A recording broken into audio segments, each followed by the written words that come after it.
Luke chapter 6. Glory to you, O Lord.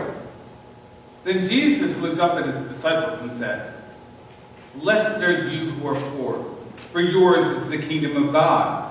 Blessed are you who are hungry now, for you will be filled. Blessed are you who weep now, for you will laugh.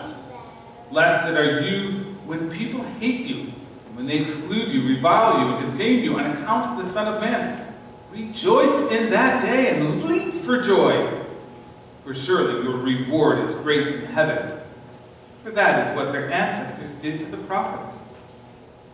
But woe to you who are rich, for you have received your consolation. Woe to you who are full now, for you will be hungry. Woe to you who are laughing now, for you will mourn and weep. Woe to you when all speak well of you, for that is what their ancestors did to the false prophets. But I say to you, listen, love your enemies, do good to those who hate you, bless those who curse you, pray for those who abuse you. If anyone strikes you on the cheek, offer the other also. And from anyone who takes away your coat, do not withhold even your shirt. Give to everyone who begs from you, and if anyone takes away your goods, do not ask for them again. Do to others as you would have them do to you." The Gospel of our Lord. Praise to you, O Christ. Please be seated. Today is our All Saints' Day observance, and this is the day when we're not supposed to mourn, although it is a sad day.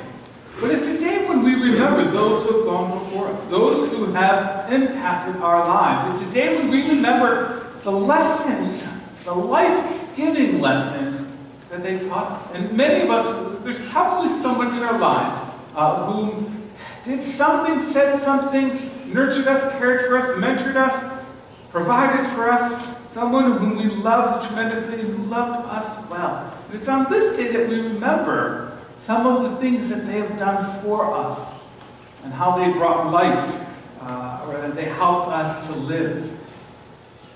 For me, on this day, I always think about lessons of generosity, and especially about a couple of people that had just a profound impact on me about understanding what generosity means. I remember a man in the first church I ever went to. His name was George. I was only 15 at the time, and I remember I just started going to the church the first time. I grew up never having gone to church. And I went there, and I was only there for about the first month, and all of a sudden this man, George, comes up to me. He's an older man, and he grabs my hand, and he shakes it really hard, and he says, "Dan, have you started tithing yet?" And I was taken aback. I had no idea what the word tithing meant or what it was involved in it. And he began to explain to me about how important it was to give. And every time he met me, he would give me another story, a story of generosity. And he told these stories.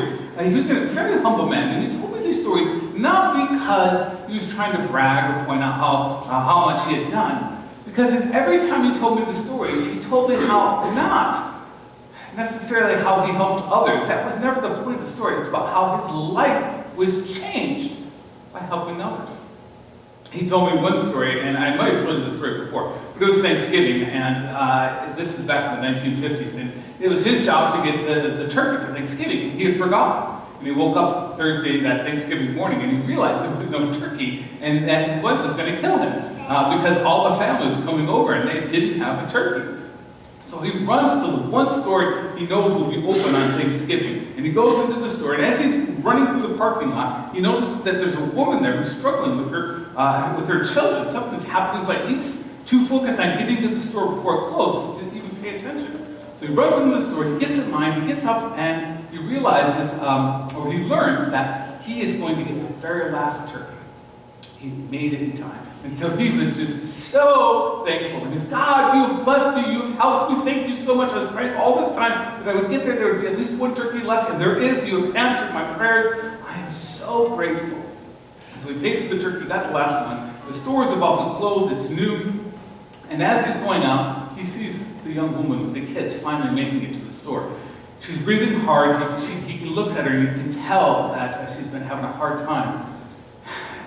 And she all of a sudden realizes the store is going to close. And he knows that he has the last turkey. And she exclaims very loudly, "I needed to get a turkey today for my family to celebrate Thanksgiving." George, it took him 2 seconds to realize what he was supposed to do. And so he said, here, this is your turkey for Thanksgiving. He told me that story not, again, to brag about himself, but to tell the next part, which was basically what it did for him and how his life was changed. And it didn't ruin Thanksgiving that his family didn't have a turkey. In fact, they were able to talk about it and to realize just how wonderful a moment that was to be able to just give that turkey to this woman who was struggling, who had none. Stories of generosity, they've impacted my life because I've heard other people talk about how someone was generous for them. In fact, the New York Times did an article a while back about how the importance of telling stories about how you and your family have been helped by someone else. Telling stories to your children, to your grandchildren. It's incredibly important that we tell these stories. This is a time when we were in trouble and someone helped us.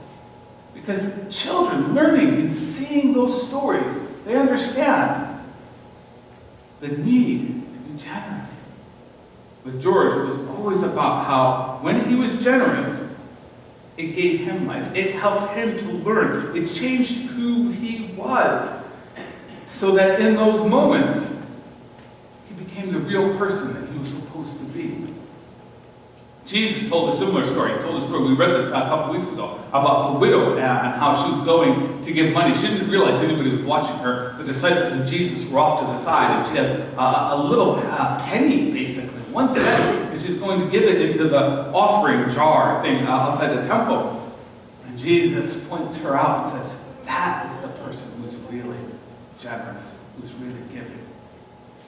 That story was powerful, and the disciples remembered that, and they wrote it down, and they repeated it, and it gets passed down from generation to generation to us today. That's the power of telling stories of generosity. And when we gather together for All Saints Day, this, for me, is always what I remember about so many people, about how they taught me to be generous by they themselves being generous. In our gospel story for today, we read about the Beatitudes, that moment when Jesus turns the tables upside down and reinterprets what success means. Blessed are those who are mourn, for they will be comforted. Blessed are those who are hungry.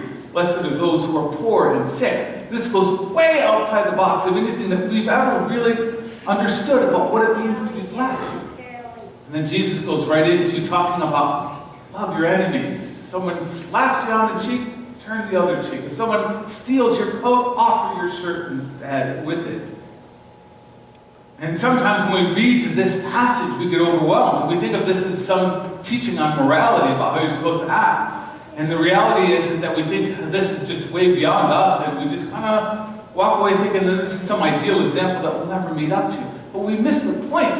All of this, talking about the blessed, who's blessed, talking about loving your enemies, talking about giving the shirt off of your back.